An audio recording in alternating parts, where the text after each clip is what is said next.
In the summer of 2015, Sarah Collins and Emma Thompson disappeared deep in the Blue Ridge Mountains. After searching for over a month, the only thing authorities were able to find was Sarah's mud-covered cell phone. Sarah had recorded an audio account of the grisly details of what happened to her and her best friend Emma before they both disappeared. Along with the audio recording was the last known photo taken of Sarah as she slept in their tent. This is her story as relayed by Detective Mark Hawkins, who was in charge of the investigation.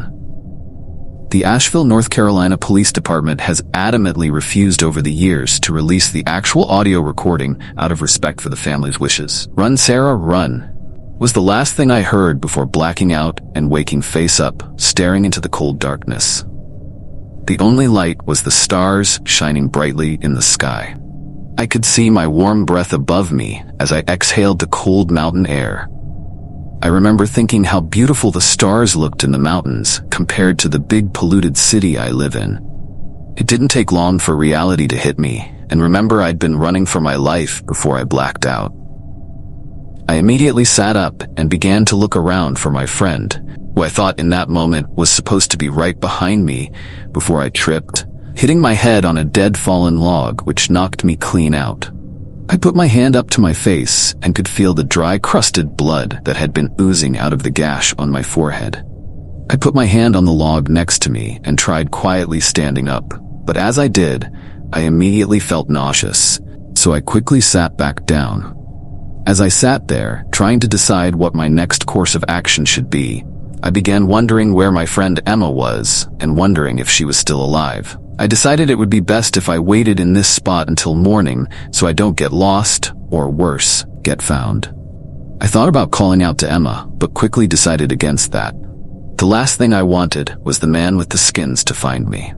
I laid back down between the fallen logs and stared back up at the stars. The events that transpired over the last few days started running through my head. It all started with my best friend Emma and me wanting to get away from the city for a few days and do some camping. We don't go camping a lot, so we asked for recommendations from some friends where we should go. They recommended a spot that was quite a ways back in the mountains, so we could avoid other campers. The point was to get away from it all. As we drove for several hours along the old dirt road that took us to a small lake, we could tell not too many cars traveled this dirt road. This made us both nervous, but for some reason we continued driving down that old bumpy dirt road until we made it to the small lake.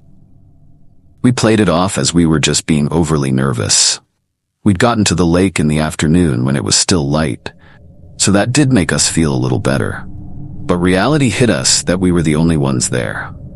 As we were setting up camp, I could hear the nervousness in Emma's voice, asking me if I'd like to go down the dirt road somewhere else to where we'd seen other campers. As I laid there in the darkness between the logs, I pounded my fist on the hard cold ground and cursed myself for not saying yes to her and moving our camp that day. The thought of dread entered my mind, knowing I might never see my best friend again. Or worse, I might not make it out of here alive. I must have finally drifted off to sleep, because the next thing I remember was the warmth of the sun hitting my face between the two big logs I was laying in between. Before I sat up, I tried looking around the area to make sure it was safe, but the forest was too thick with pine trees to see past 10 feet. As I slowly sat up, I made sure to scan my surroundings. As I sat up, I noticed the forest was dead silent. So silent, in fact, it was almost deafening.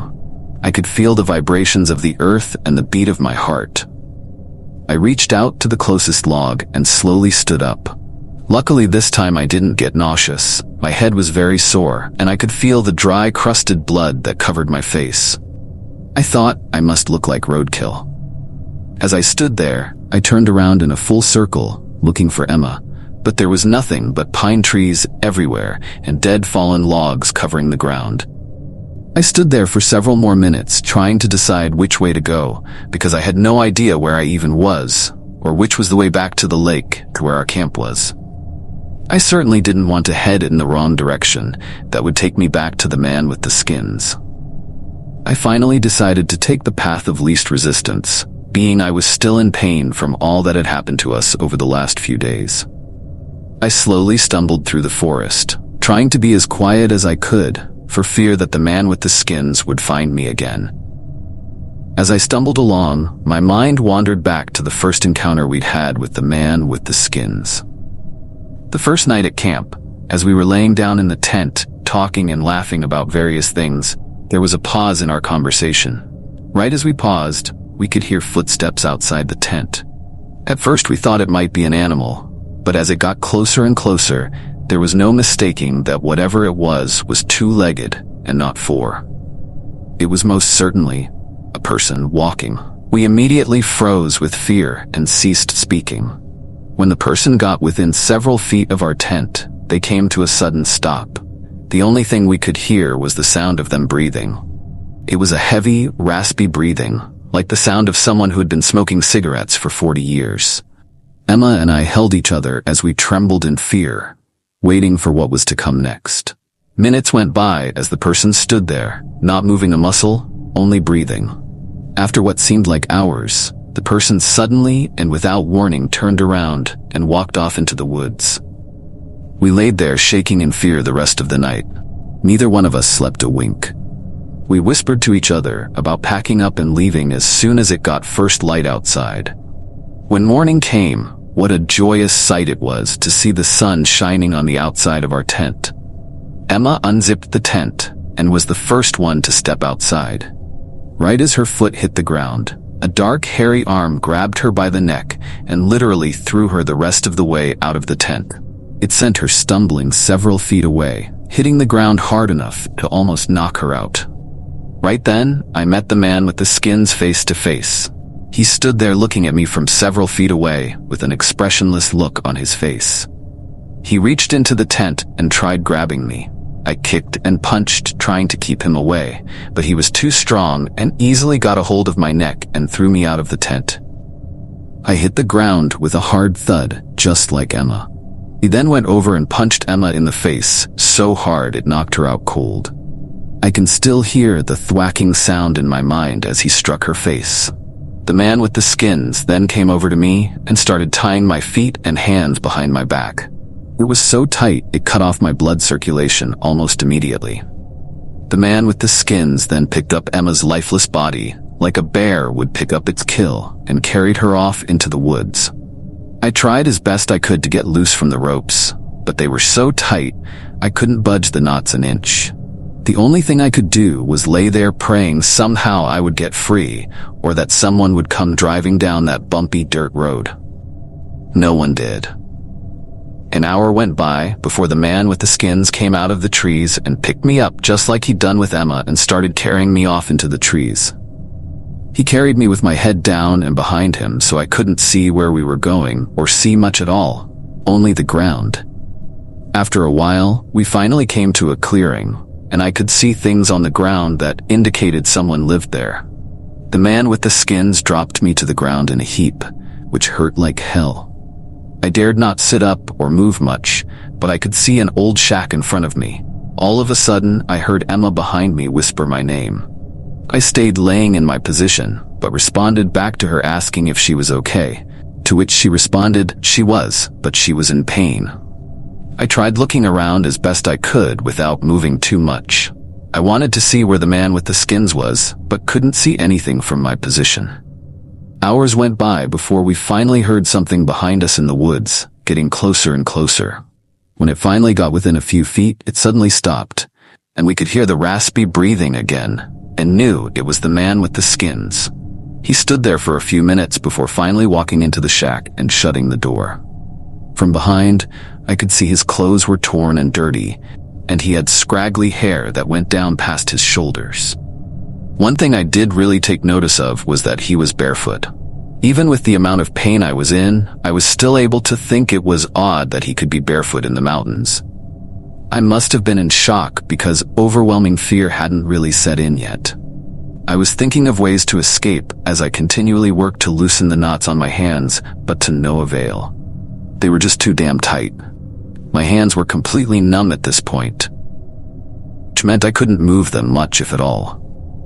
Darkness finally came, and the man with the skins never came out of the shack again that day. That night was a long one, as I laid on the cold bare ground with my face half planted in the dirt. I could hear Emma whispering and quietly crying all night. We both dared not speak for fear of what would happen if we did. Morning finally came, and I was thankful because I thought I was going to die from hypothermia during the night. I'm still not sure how I didn't. It wasn't long before the man with the skins opened the door to his shack and stepped outside. I could look up slightly and see his dirt-covered mangy face glaring at us. He walked over, picked up Emma, and carried her into the shack. She didn't even put up a fight as he carried her into the shack and closed the door behind them.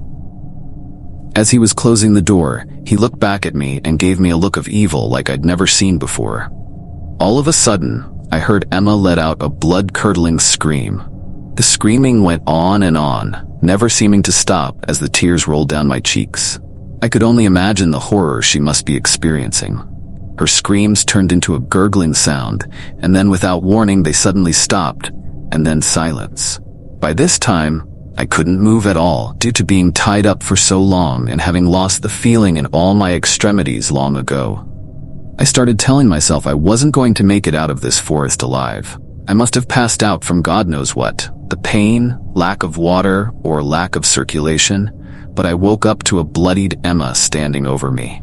She was dripping blood from a stump that used to be her right arm. Her face was expressionless, almost like a zombie's face. She reached down to my hands with her left hand and started to untie the rope. It took her a while, being she was in a deep state of shock and she's right-handed, and now she had no right hand. After she freed my hands, she started to untie my feet. While she was doing that, I tried moving my hands to get the blood flowing again, because they were completely numb at this point. We sat there for a few minutes while Emma worked on my feet and me trying to get blood flowing back into my hands again. Panic suddenly hit me because I hadn't thought about the man with the skins and where he was at the moment. As I slowly started getting some feeling back into my hands, I reached down to help Emma with the knot, and after a minute or two, we finally got my legs free. Now I needed to get the feeling into my feet before I could even think about standing up, let alone getting the hell out of there. I sat there massaging my legs, trying to push the blood down into my feet as quickly as I could. It took some time, but I could finally feel the blood starting to flow again. I slowly tried standing up, but needed help from a tree that was next to me. Emma sat there not uttering a word, and neither did I. I figured it was best if we both kept quiet. I could only imagine her silence was from shock. Once the feeling in my feet came back enough, I decided we needed to get the hell out of there while we still had the chance. I reached down and grabbed Emma by her left arm and whispered to her to stand up. It took some coaxing, but she finally stood up, and we started walking away from the shack as fast as we could move, which wasn't very fast. We hadn't walked very far when we came into a clearing that was surrounded by a circle of pine trees. As we stepped into the clearing, I almost let out a scream that would have shook the forest, but held it in. In the middle of the clearing were a pile of human bodies, all of them without their skins. They were scattered everywhere. But what was more horrific than that was the skins of the bodies were being hung up and stretched out to be dried, much like a trapper would stretch out the fur from a beaver. As I stood there in horror, I heard something making noise back at the shack and knew instantly the man with the skins had come back. I grabbed Emma's left arm and whispered to her that we needed to get out of there quickly, so we took off as fast as we could. As we walked, we stepped on the dried leaves that covered the forest floor. It sounded like we were stepping on potato chips, and I knew the man with the skins would certainly hear us. Our only bet was to try and outrun him, but that was going to be extremely difficult considering the current state we were in and Emma still being in a deep state of shock. Being a nurse, I was wondering why she hadn't bled out yet. The only explanation was that the man with the skins must have cauterized her stump after he cut her arm off. Not long after that thought, I could hear the crunching of leaves. The man with the skins was approaching us from behind and at a rapid pace. I turned to Emma and said, "Emma, we've got to hurry. He's coming." With my arm wrapped around her, I tried to move as fast as I could with the both of us, but no matter how fast I tried to move, Emma could not. I'll never forget what happened next. Emma turned to me and said, "Go, Sarah, go! Get out of here!" I stood there contemplating what to do, and in that split second, I knew both of us would die if I didn't run. So I gut-wrenchingly left my best friend sitting there, and I took off running through the thick forest as fast as I could. As I was running, I could hear Emma screaming behind me, "Run, Sarah, run!" over and over again. It was then I tripped, knocking myself out on the fallen log. Those thoughts replayed in my mind over and over as I stumbled through the thick forest, not knowing exactly where I was or where I was going. I tried my best to be as quiet as possible, but the leaves still made so much damn noise. Not as bad as the day before, though, due to the fact there was morning dew on the leaves, which left them a little moist. This made it somewhat quieter, but I knew as the day heated up, the leaves would be crunchy again. I needed to make it to the dirt road before the man with the skins found me again. I stumbled through the forest for hours before finally coming to a small clearing. As I entered the clearing, I looked up and could see I was at the base of some cliffs. I looked side to side and the cliffs seemed to go on forever. At that moment, I gave up hope. I was exhausted, hungry, and thirsty, but worse, I knew I was lost. In my frustration, I laid down in the clearing with the heat of the sun glittering on my face, and I quickly fell asleep. When I awoke, the sun had moved over the mountains, and it was getting into the evening hours. I sat up and tried to swallow, but my throat hurt like hell because I hadn't drunk any water for quite some time.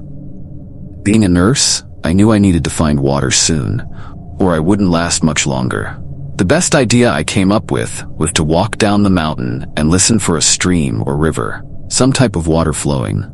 This idea came from the fact I was too exhausted to walk uphill, so my only choice was to walk down.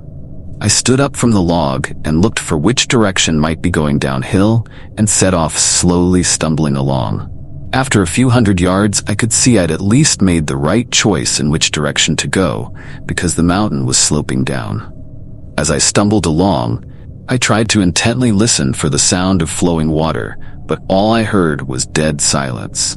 I felt like giving up, but knew if I didn't find water very soon, I would get too delirious to move, or I might die from dehydration. I was never one to give up, so I pushed on. An hour went by before I caught the faint sound of something running through the forest to my left. Panic struck me as I glanced over, but to my relief, I saw the butt of a deer as it ran away. As I turned my head back to start walking again, I noticed something between the trees, something shiny. Could it be, I thought, and focused more intently on it, and sure enough, it looked like water. I turned and started walking towards it. As I got closer, I could see it was a small pond. I could also see it didn't look very clean, but at this point, I didn't care. It was drink or die. As I knelt down to drink, I thought the deer I saw must have been coming to or leaving this pond. Thank God for the deer, or I would have walked right past it. As I drank, I could taste the silt from the pond, but I could also feel my body thanking me for giving it what it was so craving. I drank and drank until my stomach was bloated and full of water. I then laid down next to the pond and again fell asleep. As I slept, I had the most horrific nightmares about the man with the skins. I dreamed I was watching him skin Emma alive. I could see the agony on Emma's face and could hear her blood-curdling screams as he sliced and peeled off her skin, and there was nothing I could do about it. All of a sudden, I was jolted out of my dream. I looked up and saw the man with the skins standing over me. Before I could let out a scream, he bashed me in the head with a big tree branch, knocking me out. I woke up later with my head throbbing as I was being carried through the forest. He carried me into a clearing and threw me down to the ground. He grabbed my hands and tied them to the tree as I screamed and begged him to let me go. When he finished tying my hands and left, I realized I was in the area with all the skinned human bodies and stretched out skins.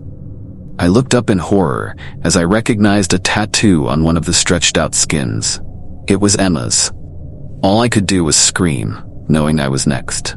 For more chilling horror stories, please subscribe. Thanks for watching.